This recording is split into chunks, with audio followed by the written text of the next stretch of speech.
Modern life is engineered for zero friction between a physical desire and its fulfillment.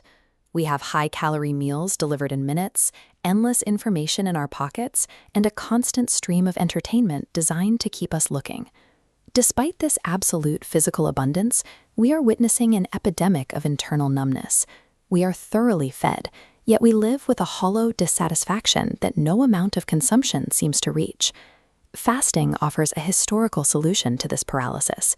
It uses physical restraint to target the internal state, moving past the common misconceptions of dieting or religious obligation to find something deeper.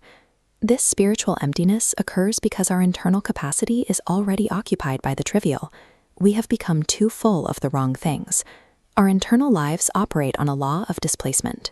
If every inch of a vessel is packed with worldly clutter, noise, and constant distraction, it remains physically incapable of holding anything else. Fasting intentionally clears that space. By removing the focus on food, we create a necessary vacuum for a different kind of fulfillment to take root. Think of the self as this vessel. If the day's debris occupies the entire floor, nothing new can enter. Fasting begins the process of clearing the floor, establishing the emptiness required for a new capacity. This initial step is a strategic decision. It is the purposeful creation of a spiritual void. The body's first reaction to this change is a sharp protest. A hunger pang acts as a biological alarm, signaling a demand for usual chemical fuel. Overcoming this signal requires the same discipline as a marathon runner. The first few miles are difficult because physical nature fights to maintain its established comforts. We use this friction to our advantage. By leaning into the discomfort and denying the immediate request for food, we begin to break our reflexive reliance on physical satiation. These cravings represent the first layer of resistance. Pushing through them establishes a new hierarchy, where the mind dictates terms to the body. As the physical systems slow down, the mind is forced to relearn how to wait. In a world demanding immediate results, this forced deceleration restores our ability to sit in silence. We often treat prayer like a transaction, expecting a specific gift the moment we ask. Fasting shifts that focus. The goal moves from the gift toward the giver. Silence acts as a crucible. Inside it, frantic demands fade away, leaving behind a state of genuine spiritual expectancy. Eventually, the physical hunger retreats into the background. As it fades, a deeper, dormant appetite begins to take over. Historical texts describe a woman laboring at a well in the midday heat.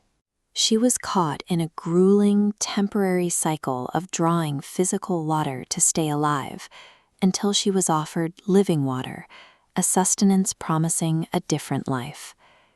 During a fast, you begin to experience this sustenance directly.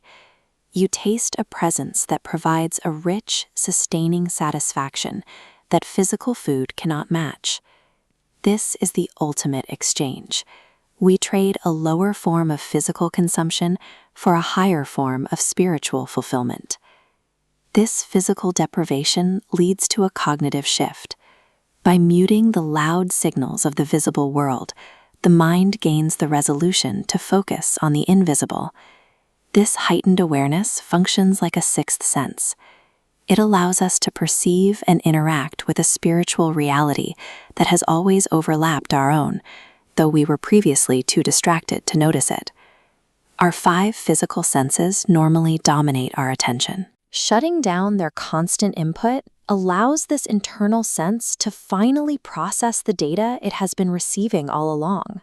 Evan Roberts, a leader of the Welsh revival, famously tuned his perception this way.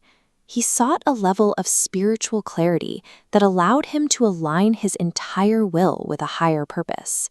Fasting serves as an ancient technology. It is a precise method for tuning our biological receivers to a spiritual frequency. The long-term result of this perception is effortless growth. A lily thrives because it is planted in rich soil, not because it struggles to grow. True spiritual maturity follows the same natural law. It occurs when a person roots themselves deeply in a spiritual presence, rather than through constant, frantic self-effort. This rootedness provides a permanent anchor.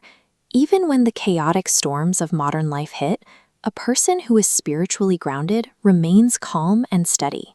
If you feel a persistent internal void, consider that it may be the result of being overstuffed with the trivial. To experience the reality of spiritual fullness, you must be willing to create the space for it. Fullness begins with a deliberate void.